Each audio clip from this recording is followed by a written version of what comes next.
There are suggestions pa nga to require international students to pay tuition fee in advance para ma-assure na talagang mag-e-enroll sila. Although suggestion pa lang naman nila yan, pero hindi malabo na ma-implement yan. In the past, nagkaroon na ng increase sa proof of funds. Dati, 10,000 lang yan. 10,000 lang ang requirement sa proof of fund. Ngayon, dumoble na at naging 20,000 Canadian dollars. So, imagine that.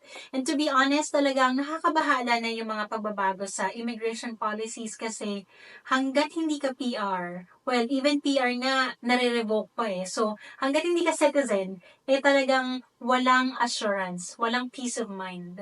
So, I hope in light of this recent news, magsilbing paalala sana to sa mga students na nandito and even those aspiring to become one to really take your study permit seriously.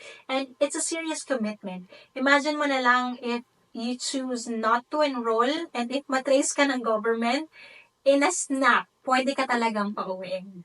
How do you guys feel about this news? Tingin nyo ba mareresolve yung ganitong issue kapag ni-require nila na bayaran yung buong tuition fee? So kung 2 years yung program nyo, edi 2-year tuition fee din yung kailangan yung bayaran upfront. I can only imagine, napakalaking pera nun.